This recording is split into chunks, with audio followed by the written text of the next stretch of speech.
I'm going to flip-flop the opening prayer and the closing prayer.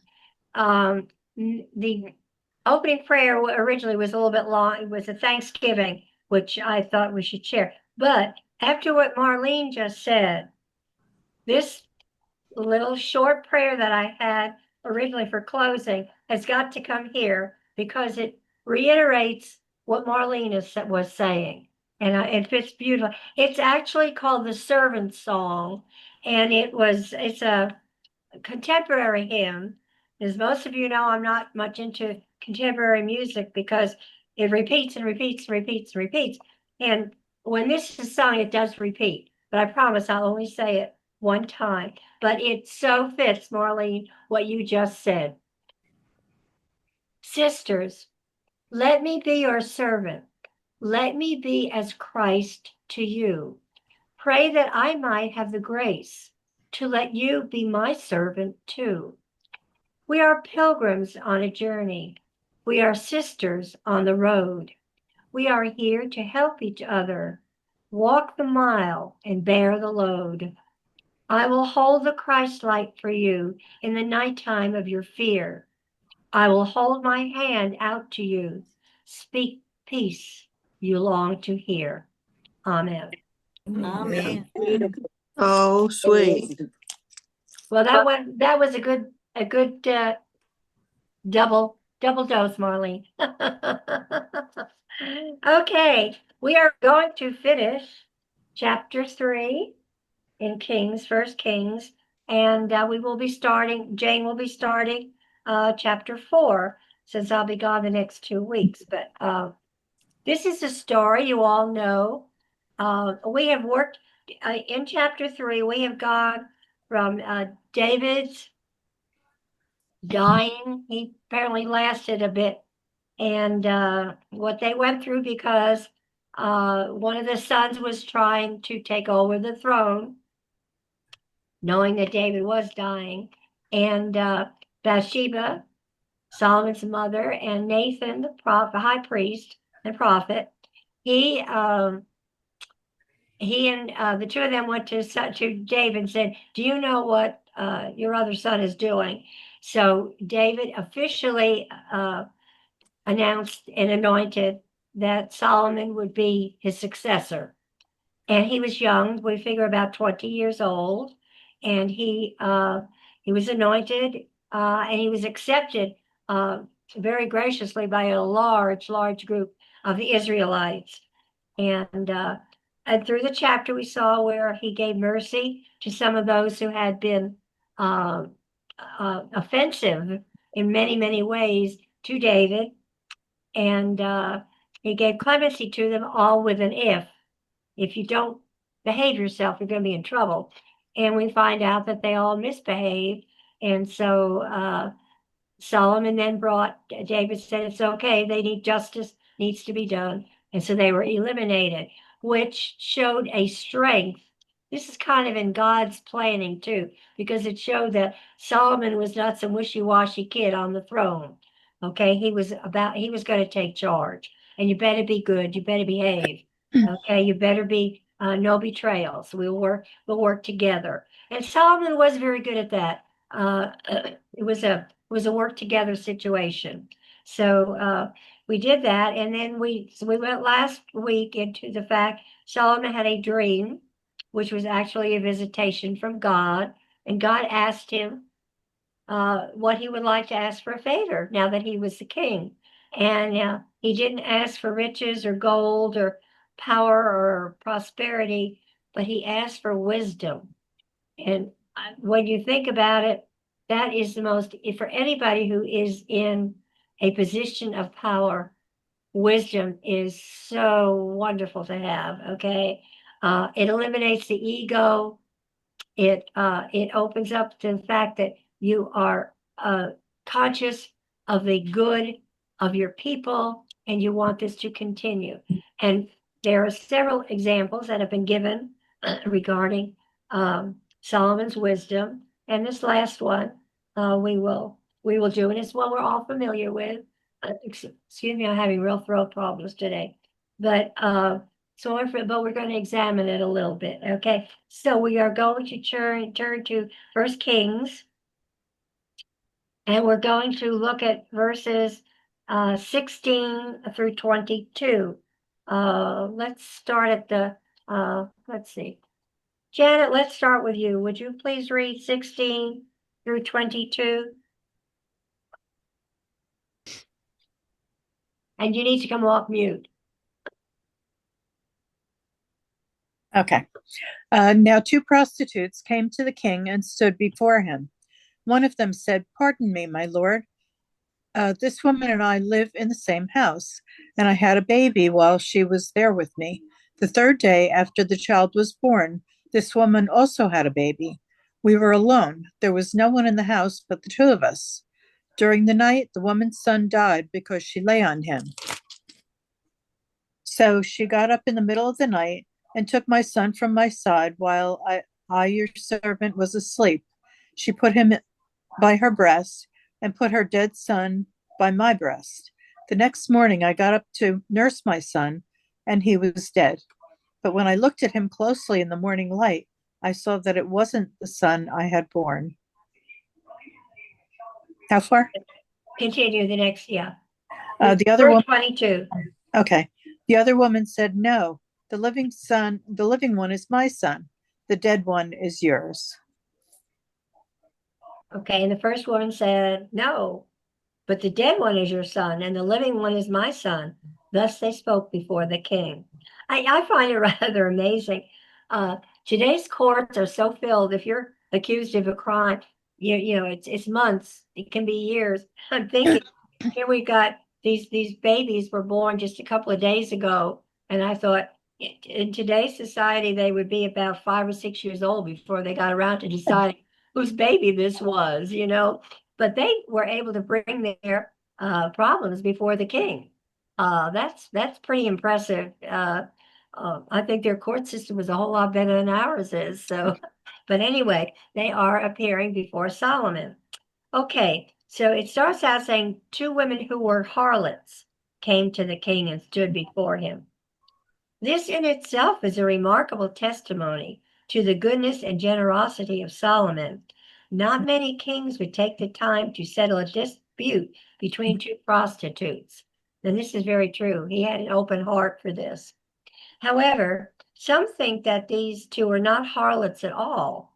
The Hebrew word zonot could equally refer to innkeepers. So I'm not sure how that works itself out. But regardless, whether they were prostitutes or innkeepers, it's uh, it's very astute on Solomon's part to hear their case. Okay, so the one says the dead one is your son and the living one is my son. Now, this seemed like an impossible problem to solve. It was surely one prostitute's word against the other, and there was no independent witness to the events. No one was in the house, it stated. And I'm thinking, things have sure changed with DNA, okay? But they didn't have that advantage back then. So it's strictly one word against the other. Okay. Barbara, Yes. I had an observation. If Yeah. there was no one else in the house, then were they helping each other birth their babies? The same thought came to me. That's the only solution I can possibly think of. And if Uh, there's nobody else in the house, then that might be a dispute for the innkeeper aspect because there'd I be people, there. There'd be people And it exactly, makes a exactly. point saying alone. Right. So it is much more logical. It would be the harlot, yeah, because innkeepers would not be sitting there, and an innkeeper woman probably would be either a widow, but I don't think you find many women in that position Hmm. at all. So yeah, that kind of seemed like a throwaway to me. But that's what they said the word meant. But Yeah. I totally agree, and I'll be right with you, Marley. And yes, they must have helped each other and especially the fact that they were 3 days apart, Hmm. that gave them time to help and all. Yeah. So, and they were probably very good friends Hmm. until this event occurred. Marlene, you're on mute. Sorry about that. That's I was right. just going to add about what you said about Solomon agreeing to listen to them. Not only were they women, but they were the lowest of the low. Exactly. I mean, harlots Exactly. were way down nothing. Right. Right. Right. And for Don't him to you think take his this- time, I think this is the intervention of God too, because of the lesson it teaches in a lot of ways. The first lesson being that he is hearing those who aren't high up. Okay, just what you said, they were harlots, and but this is God showing to me, God showing that mercy is due to everybody, not just the elite. And so to solve this problem, yes, he's taking part in it, which is quite impressive, to say the least. Okay. Yes. Does someone have? All right. Okay. So,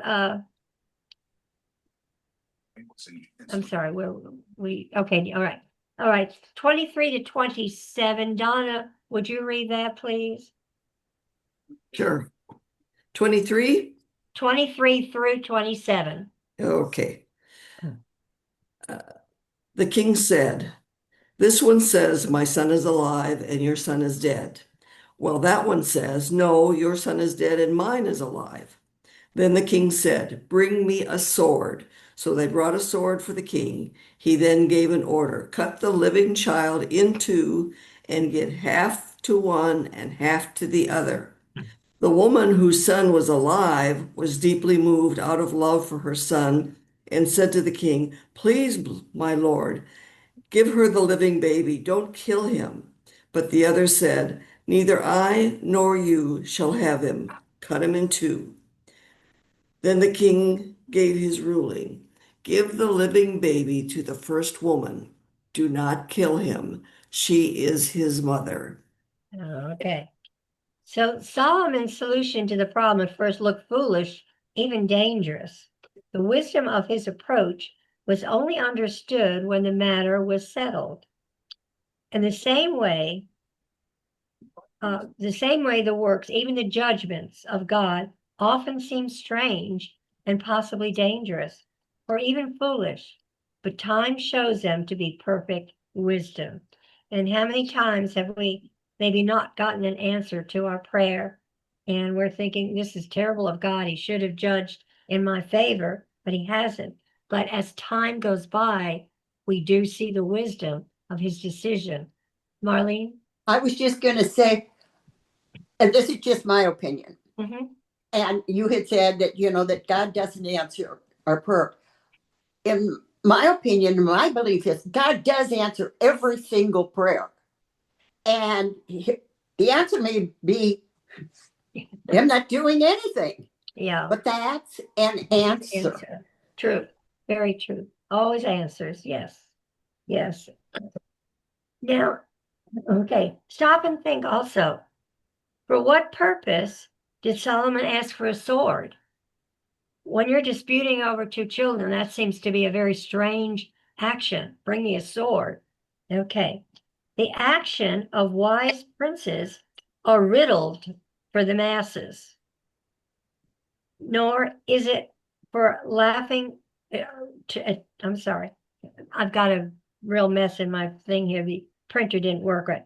Okay, not is it for laughing within themselves. The actions of princes, wise princes, are riddles. Okay. It shows the shallow capacity of the multitude to fathom the deep reasons that are given to the many. And if we look at that, I'm sorry, but that's just such a mess in my thing. It's hard for me to read. What it means is that, and this goes right to what Marlene said. This was my point coming out here, that decisions are sometimes made and we don't understand them. We think they're not right. We think they're foolish. Okay. And that's sometimes what we think with God. We think that, God either hasn't made a decision or God is doing the wrong thing. Why is he doing this? Okay. But he in his wisdom, he is giving us an answer. It may not be the one we want at that time. Okay. But eventually his purpose comes through. And he does always answer. And it sometimes takes time to within our own family, sometimes those decisions that as a parent to a child, how often do you say something to your children, okay, and they think you're being foolish, they don't like it, they think it's dumb, they don't understand it. But how many times have your grown children looked at you and said, "Oh, Mom, I'm so glad you made that decision for me," or "Mom, I'm so glad you set me on that path." Okay? It doesn't mean we dictate everything in their lives, but they don't always understand the dangers or the mishaps or what people are like sometimes, and they make very wrong decisions. And so guiding them, I'm not saying you have to rule your kids' lives, but by guiding them in the right direction, it gives them a background. It makes them able to make decisions. One thing I always do with my kids was when they were little and we go to the store. I didn't have girls, so it wasn't as critical. Okay. But we'd go to buy some shirts. Okay. And I would let them, I would sort of pick out 4 or 5. Okay. And then narrowing it down so they didn't have something really weird. And then I'd say, which one do you think you would like? And they were perfectly satisfied with that. So they still made the final decision, but I made the, they put them on the right path. Okay. And I think that's often what God does with us. God, God makes decisions that put us on a path. Okay. And then he gives us options. Okay. You can do it this way, or you can call this morning, or you can call tonight. Okay. But you got to call. Okay. So, and I think this is kind of the point here. And I think this is why part of the reason this story is in the Bible, because there are so many applications we make to what it means in our lives. And the stories in the Bible, we have to remember, are not just that story for a story. Okay. The story of Cinderella is just a story. Okay. Hansel and Gretel, it's just a story. Okay. But the stories in the Bible all have a point and a meaning, and they're there because they do relate to our lives 4,000 or 5,000 years later. Okay. Because we're humans. Okay. We are descendants from those humans back in the Old Testament. So the wisdom they're given from a person like Solomon, okay, is as important today as it was back with those 2 mothers. And we can learn by their example. The true parental relationship was proved by love. The true mother would rather have the child live without her than to die with her. She put the child's welfare above her own. And I don't think there's a woman in this room who hasn't followed that teaching. Okay. How many times have we given the kids a bigger piece of cake? Okay. Or we do without the extra dessert because there's not enough to go around. We're the last one to pick what we're going to eat or whatever. We let the others choose. Okay. And that's parental love. And it's beautiful and it's wonderful. And now let us make that even bigger and think of God the Father and his parental love. Think of that beautiful parental love he has given to us. So much so that he did sacrifice his son for us, that we would have salvation and we would live. Just as this baby lived to be with his mother, God the Father sacrificed his son. The son sacrificed himself so that we can live. So we can put this whole thing in a much bigger picture, okay? That we will live always because God the Father has chosen us to do so. Solomon knew that the offer to cut the child in 2 would reveal the true mother, and he rewarded the mother's love accordingly. And the very last verse here is Solomon is highly esteemed in the eyes of the people of Israel. And Jane, would you read that section in Second Chronicles? You know the one I mean. Yeah, Second Chronicles. 11 through 12, please. I got it. So I'll be reading 2 Chronicles chapter 1, verses 11 and 12. God said to Solomon, "Since this is your heart's desire, and you have not asked for wealth, riches, or honor, nor for the death of your enemies, and since you have not asked for a long life, but for wisdom and knowledge to govern my people over whom I have made you king, therefore wisdom and knowledge will be given you, and I will also give you wealth, riches, and honor, such as no king who was before you ever had, and none after you will have." Okay, so that is Chronicles version of Solomon being given this wisdom that he asked for and prayed for.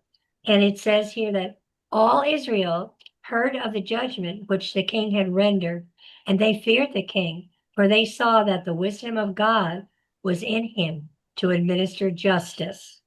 So I would imagine cases that were, people who knew of this, cases that were brought before Solomon, the person who was prosecuting or what have you, had to have a really pretty good case, because God was going to come forth the one that was right, not the one that the richest person was influencing. Or, if the rich person came and said, this poor person, not those words, but I'm putting words in his mouth, that, this person did such and so and so, he better really have done it. Okay. Because Solomon's wisdom, like God, would come through and solve the case justly. Okay. And finally, it does say all Israel heard. So such a wise decision could not be hidden. The matter was soon known throughout the kingdom. Well, you can imagine this wasn't just as simple of, he stole my bread. Okay. He defrauded me. This was a matter of giving the right child to the right mother. Okay. So this spread, gossip, gossip, gossip, whatever, but it spread for a good reason. And all Israel understood that Solomon was there to administer justice. The people of Israel saw that Solomon had both the wisdom and the courage to do the right thing as a leader. And this made them hesitant to disobey the law of the king. So he's done two things in his recent time as king. And the first one was to administer justice to those who did bad things to start with, were given mercy, and then went against the vow they made, that they would stick to what the conditions of their mercy were. That established him in one way, and this was his wisdom in doing the right thing, okay, in a very difficult case. So this was important. Now, I'm going to add to you another. This is a legend that the old Jewish rabbis, they like to go sometimes beyond the Bible and spin legends about Solomon's wisdom. So this is not in the Bible, but it was in the commentary, and we don't know if this did or didn't. Well, probably didn't happen because it sounds weird, okay? But it just shows what the people of those times thought and what they applied to this situation. The old Jewish rabbis, love to go beyond the Bible and spin legends about Solomon's wisdom. This is not necessarily true, but it's an interesting case. Ginsburg, one of the commentators, quotes one. Apparently, this was in other books.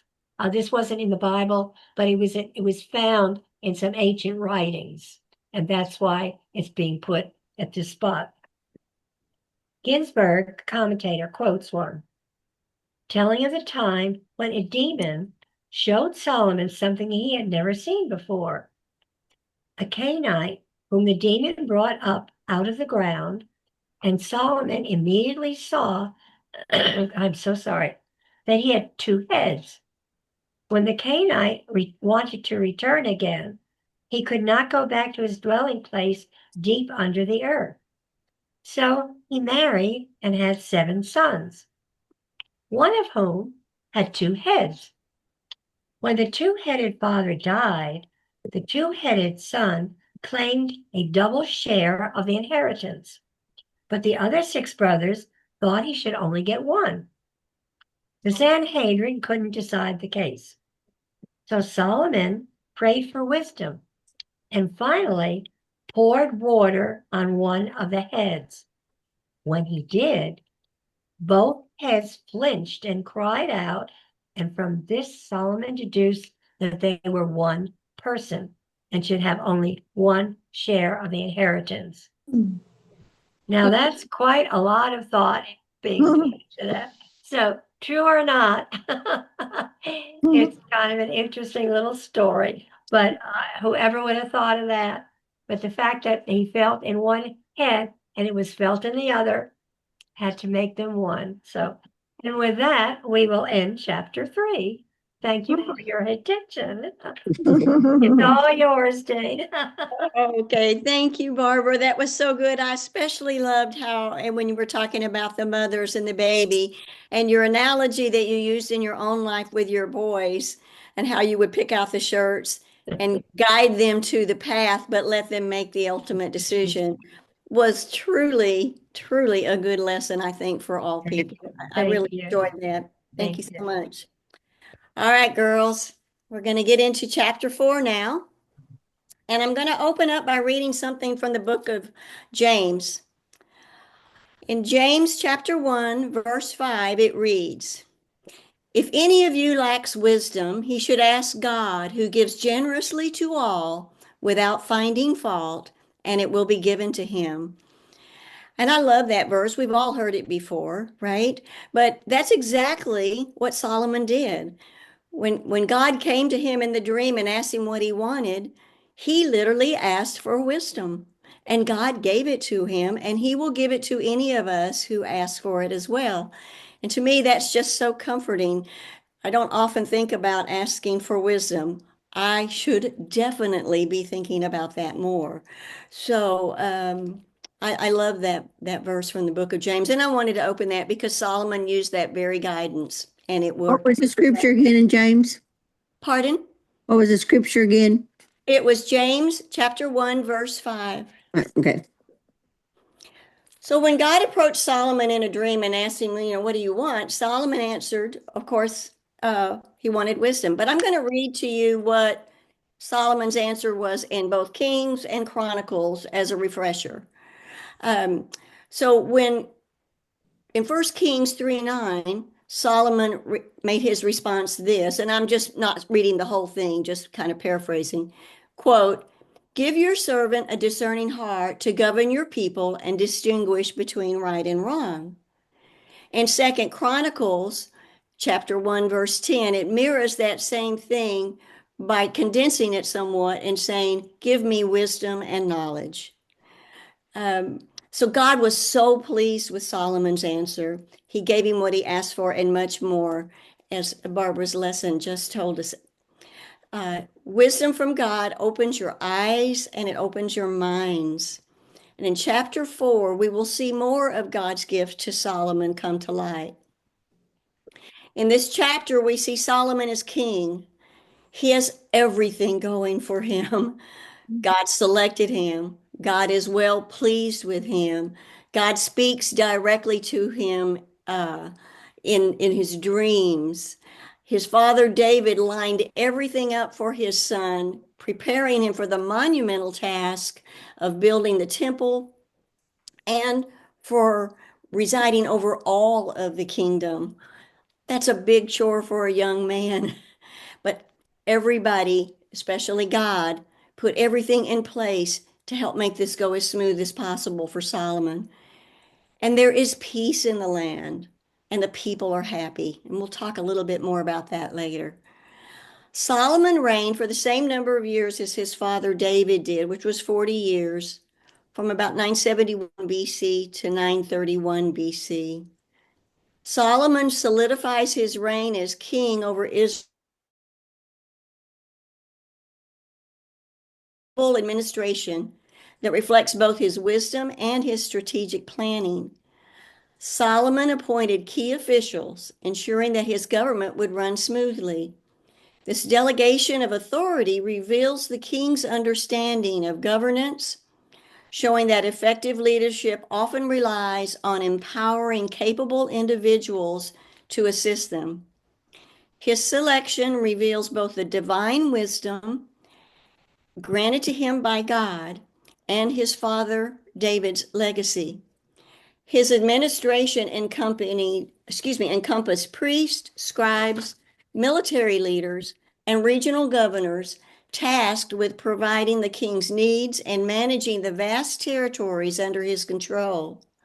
Some of the people Solomon selects were also loyalists to his father. His father had a cabinet, obviously, also. And some of the names are familiar and some of the names are not familiar. Now then, I'm going to make an attempt to read chapters 1 through 6. And I'm going to do that to spare others from the pronunciation challenges. So Thank you. I will That's do a wisdom. with a Texas accent. That's a wisdom choice, Jane. Oh, is that what it is? Well, I was asking for wisdom this morning, let me tell you. So Barbara mentioned in one of her past lessons, and I had to laugh when she said this, there are a lot of names that begin with the letter A. Oh my goodness. Complicated. Complicating that is there's multiple people with the same name. Okay. Yeah. I mean, it gets worse, right? And then relationships are sometimes referred in ways differently than what we would refer to them as. I mean, so I'm gonna stop right there with that and just kind of carry on with my reading. So verse 1. So King Solomon ruled over all of Israel. Just as the father King David did, Solomon ruled over an undivided kingdom, and there will be more on that later. But I think the emphasis on the word all is critical.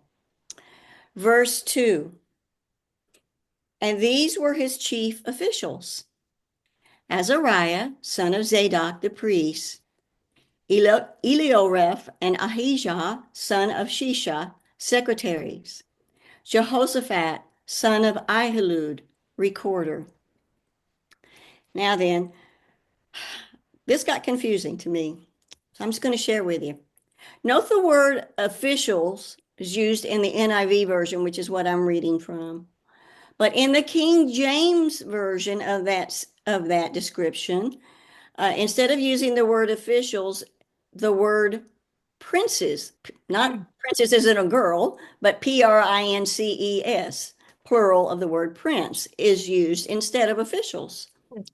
Now then, I don't believe the King James is referring to the royalty aspect of the word prince as we understand it.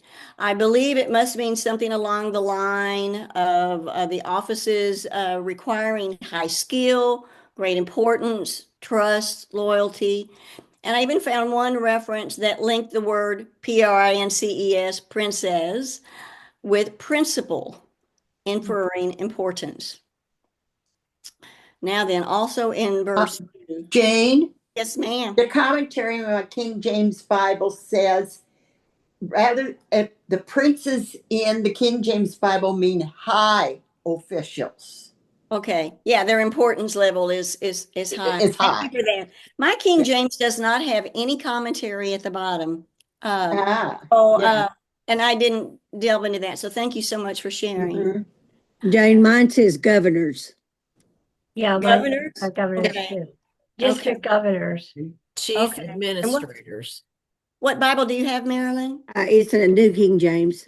Oh, it's a New King James. Okay. Thank Well, you. I mean, the thing says officials, but the footnotes say governors. Okay.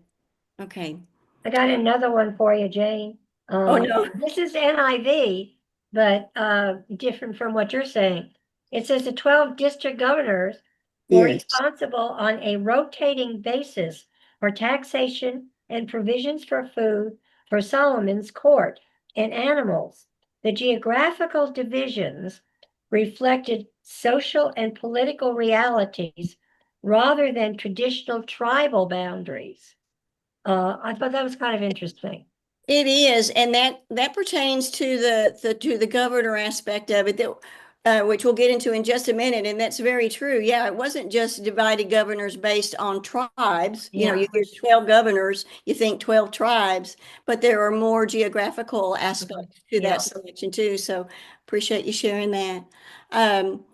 But in verse 2, it talks about Azariah, the son of Zadok the priest.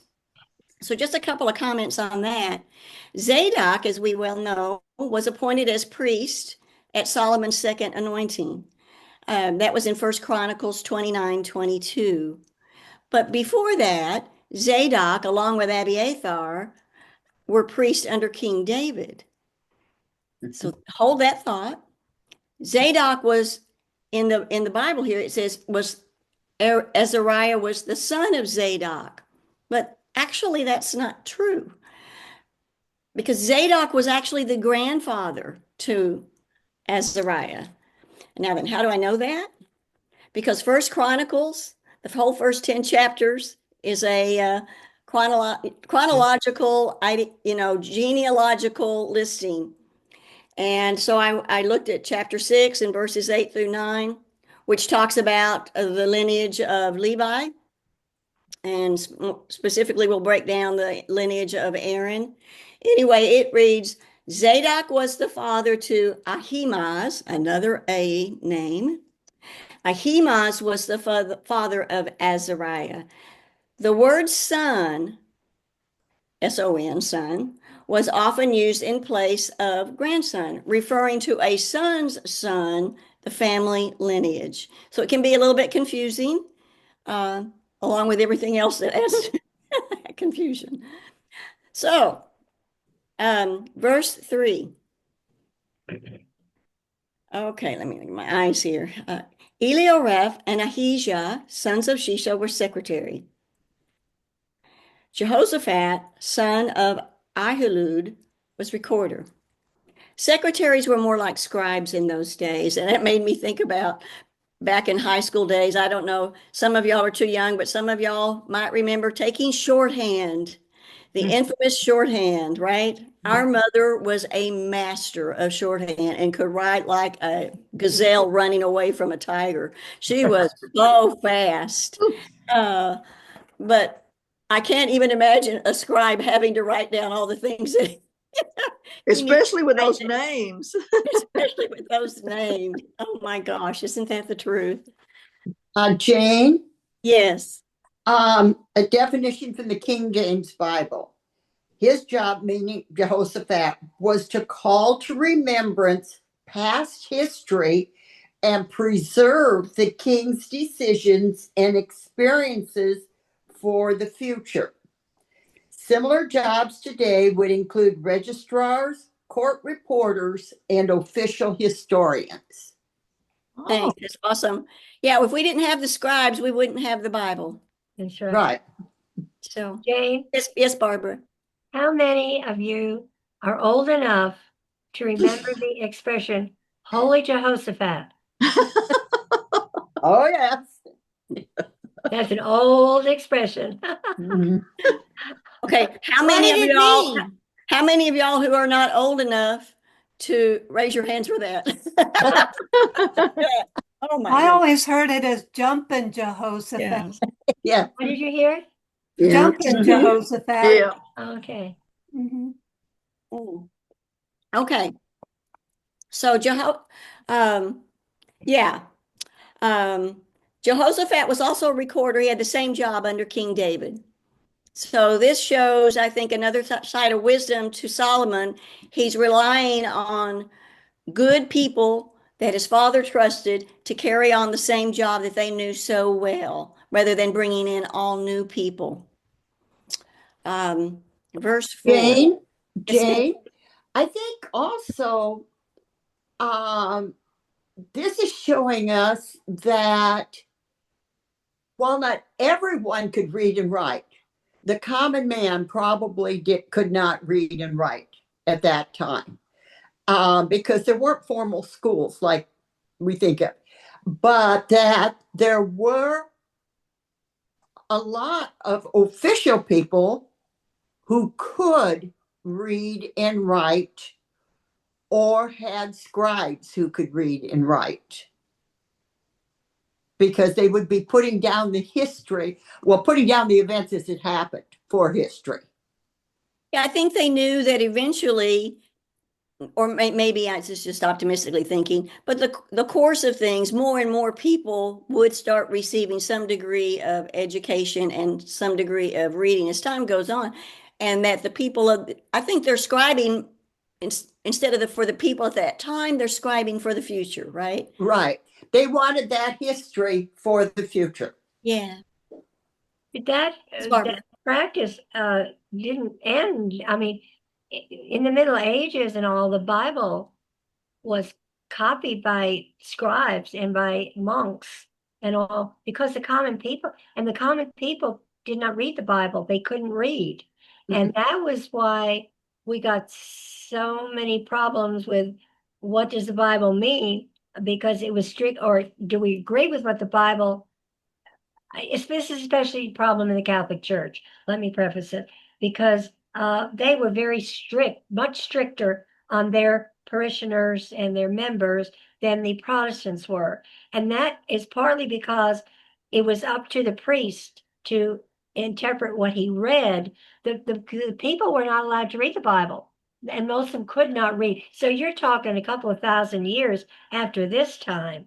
So there still was a humongous amount of people who could not read, and they were up to the mercy of that priest. And if he got real strict or whatever, that's where a lot of the problems came in, and why someone like Martin Luther felt that they were getting the wrong interpretation. So yeah, it was a power grab. It was a power from the Catholic priest and such. And thank you, Martin Luther.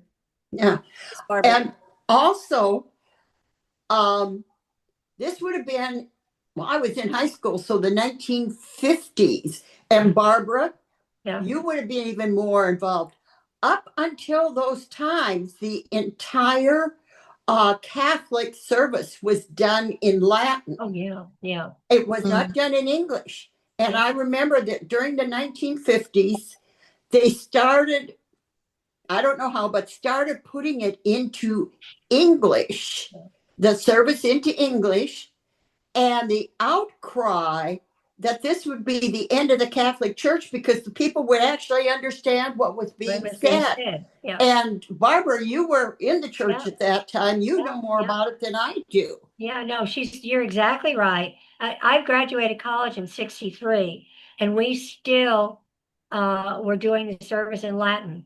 We still did it in Latin. And when we sing, and for many years after that, when the Mass was sung, it was sung in Latin, even if the words of the service were in English. So it was even later than the 50s that it became, I don't remember which meeting it was, but it was the late 60s before it was made official. And I'll tell you something, that personal thing that struck me in those days. When we traveled abroad, when you grew up with the Latin Mass, you knew what it meant.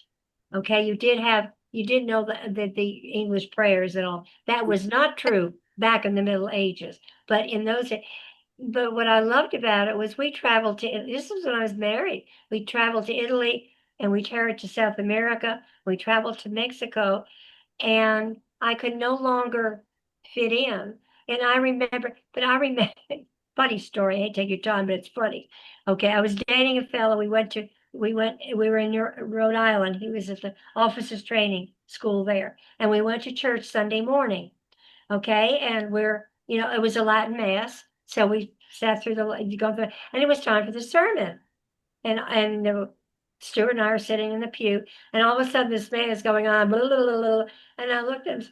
We're in a German church, because the sermon was given in the native. Well, we were in America, but it was a German church. So we didn't realize that until we stopped the Latin and he gave the sermon. But other than that, so we missed the sermon, but that's the way it went. Only you, Barbara. But that was one benefit Weird. of the Catholic Church doing everything in Latin. You could go anywhere in the world You could, and you fit and in. understand it. Yeah, yeah. Okay. Thank you for all that. I love it. I love it when you guys jump in with your stuff. Thank you. Keep it up. Verse 4. Benaniah, son of Jehoiada, was commander in chief. Zadok and Abiathar, priest. So Benaniah, son of Jehoiada, was commander in chief. He replaced Joab. Why do you think he replaced Joab? He Because was Joab dead. wasn't around anymore. They were dead. He was history. Okay. Benaniah served, Joab served in this position under King David until he sided with Adonijah, who attempted to steal the throne away from the chosen Solomon. Remember what else Joab did? Does anybody remember what else Joab did? He killed Absalom. He did a lot of killing. He killed Abner and Amasa, and without the knowledge of King David, Solomon ordered Benaniah to kill Joab, and Benaniah was loyally rewarded with this important position. Also, verse 4 mentions Zadok and Abiathar as priests. Does anybody find that unusual? And if so, why? Okay. Well, Abiathar, let's see, let me just back up a little bit. Zadok was priest under David, okay? He was anointed as priest with Solomon, as I mentioned earlier. But yet in verse 2, it says Zadok was the grandfather to Azariah, and now then Azariah is a priest. Yet Zadok is still listed as a priest in verse 4. So we have Azaziah, we have listed Zadok, and we have listed Abiathar as priest. Abiathar was priest under David until his loyalty switched to Adonijah. Are we confused yet with all the A names? Yes. Yes, believe me, I understand. So am I. So Abiathar was a priest under David until his loyalty switched away from David to Adonijah. Solomon spared Abiathar's life, but removed him from the priesthood of the Lord back in 1 Kings chapter 2, verse 27. So why is Abiathar still listed as a priest within the officials of Solomon? And I think he was a priest for a very short period of time before Solomon said, I should really probably kill you, Abiathar, but because you were loyal to my dad and you carry the Ark of the Covenant, I will not do that now. And he simply took him away from his priesthood to the Lord duties. Okay, so he took him out of the picture, but he did not kill him. And so I think he's listed there maybe partially for that. And also I found another, let's see if I can find where I wrote that down. Oh yeah, Marlene, you'll love this word. I use the word sources. Found several sources, another word for commentary, so take that with a grain of salt. Stating that although he was removed from the priesthood duties, as he was, because he was still from the line of Aaron, another A, he still had the title of priest, and that title could not be taken away from him. So while he's not a practicing priest, he can't do any of the formal duties or anything like that. He still carries, because he's come from the line of Aaron, the title priest. That, plus the fact he was cut off from the priesthood, but he had a little tiny short period of time. And we don't really know when all these positions were written. I think we said at the beginning of this study that it was kind of like sometimes here, and then we go over to here, and then we go back over to here. And so there's, it's not all just like reading a story and everything flows through the pages. Yes, Marlene. He was also the son of Eli. And remember, Eli was the last good judge. He was the predecessor for Samuel. But remember when we studied, Eli's sons did things they weren't supposed to do. And it was said, you will not serve. I'm paraphrasing here. Well, yeah, But they could not remove, but God didn't remove him from the son. He was still Eli's son.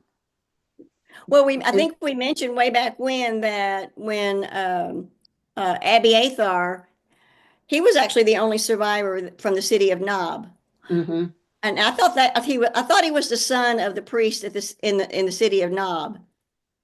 Was that Eli, or was that Eli was the one that raised Samuel? I'm confused a little bit. Eli and Samuel were the last two judges. Yeah, I know, but Abiathar, when he was at Nob, and King Saul came into Nob and killed all the priests and all the people there because they felt that they were disloyal to him, Saul, because they aided and abetted David when he was running after away from Saul. So in the town of Nob, all those people, even all the animals, all the children, everybody was killed by Saul's people. But the only one that escaped away was Abiathar. And he went to David at that time, and David gave him safety and took him in as priest. So I don't know where I was at. I'm sorry. No. It's not you. It's me. Question while you're looking. Yes. When they refer to them here in this list as priests, do they mean the high priest or just the priest? That's a great question. And I wondered that one myself too. And I was thinking, I wondered if the order in which this was listed, I was going to talk about that in just a minute, about the order in which he's naming these officials. And the very first one that Solomon lists is a priest. Okay. Yeah. And the very first priest that he lists, is that the high priest? And I don't know the answer to your question, Barbara, to be perfectly honest. I want to say probably maybe he eventually takes over the high priest from Zadok, because Zadok was anointed as high priest with Samuel. I don't know what his age was. Yeah. And so maybe he carried on a priestly role at some point as high priest and then stepped down, and Azar maybe took the reign. It's kind of what I'm thinking, but I have no Bible verse to verify that. That's just James' thought. I was just curious because a high priest had to be a descendant of Aaron. Right. And and the priests had to be descendants of Aaron. But I mean, there were other priests. There wasn't just the high priest. Well, Azariah is a descendant of Zadok, and Zadok is a descendant of Aaron. So he does have the bloodline to be a priest, high priest, because he falls in that line. But whether it was or not, I don't know. Yes, Laura. I have a notation here. Zadok was a high priest in the time of David. Zadok was a son of Ahitub, as in 2 Samuel 8:17, and descendant of Aaron through Eleazar, 1 Chronicles 24:3. During David's reign, he served jointly as high priest with Abiathar, and that's in 2 Samuel 8:17. Right. Thank you. Yeah, they did share duties under David. Mm-hmm. And then, unfortunately, Abiathar took the road with Adonijah, and that kind of broke that off. Where are we at with time? Let's see. Oh, okay. Let me see if I can get through one more of these. Abiathar, let's go to, where am I? Verse 5. Azariah, son of Nathan, in charge of the district officers, and Zabad, son of Nathan, a priest and a personal advisor to the king. Now, there's two Nathans that come to mind. One is Nathan the prophet, and one is Nathan, son of David and Bathsheba, which actually goes down into the line of Jesus. At the bottom of my Bible, my NIV Bible, there was a little note that said, it says, it could be one or the other of those Nathans. It could be either the prophet, or it could be the son of David and Bathsheba. So I just don't know. Zabad, the NIV lists him. This is another NIV versus King James Version change in wording. The NIV lists Zabad, lists him as the priest and personal advisor. But the King James Version lists him as principal author and the king's friend. Mine says Well, that's quite a difference in wording. To me, it implies a different meaning to me when you add the word friend to it.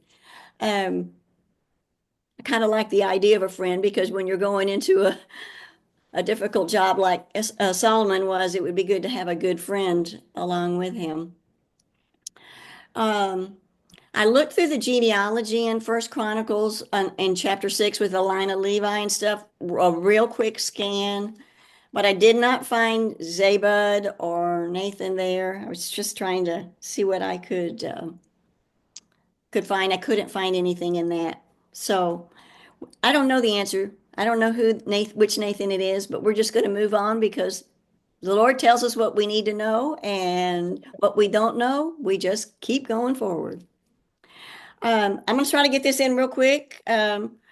Verse 6, Ahishar in charge of the palace, Adoniram, son of Abda, in charge of forced labor. Adoniram also served under King David too.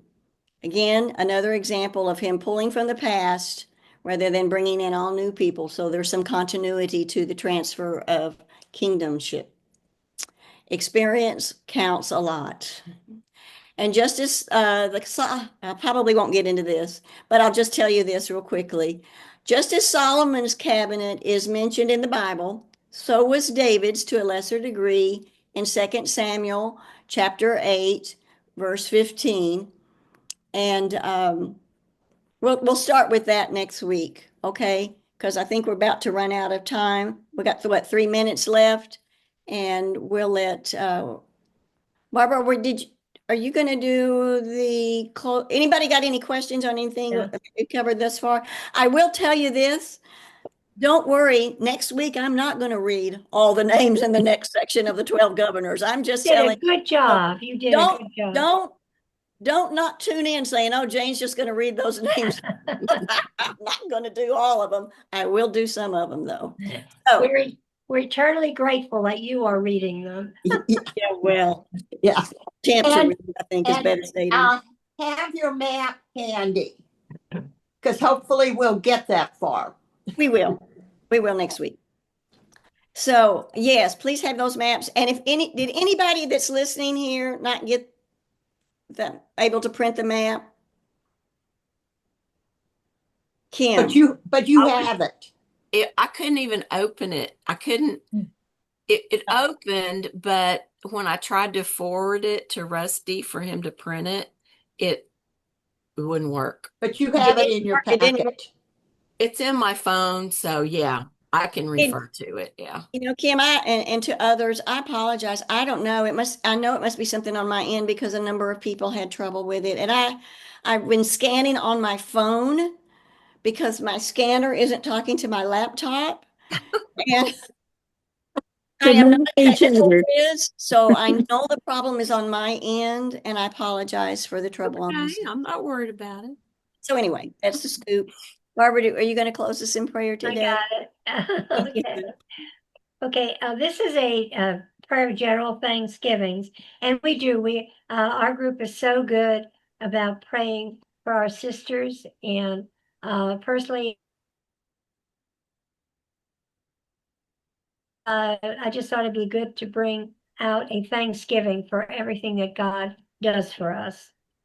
So this is a general thanksgiving. Accept, O Lord, our thanks and praise for all that you have done for us. We thank you for the splendor of the whole creation, for the beauty of this world, for the wonder of life, and for the mystery of love. We thank you for the blessing of family and friends, and for the loving care which surrounds us on every side. We thank you for setting us at tasks which demand our best efforts, and for leading us to accomplishments which satisfy and delight us. We thank you also for those disappointments and failures that lead us to a knowledge of our dependence on you alone. Above all, we thank you for your Son, Jesus Christ, for the truth of his word and the example of his life, for his steadfast obedience by which we overcome temptation, for his dying through which we overcome death, and for his rising to life again, in which we raised to the life of your kingdom. Grant us the gift of your Spirit, that we may know him and make him known, and through him at all times and in all places may we give thanks to you in all things. Amen. Amen. That was Thank you, beautiful. girl. Thank you, Great Barbara. lesson. Safe Thank travels, you. Barbara. Have a Great great day, travels. Barbara.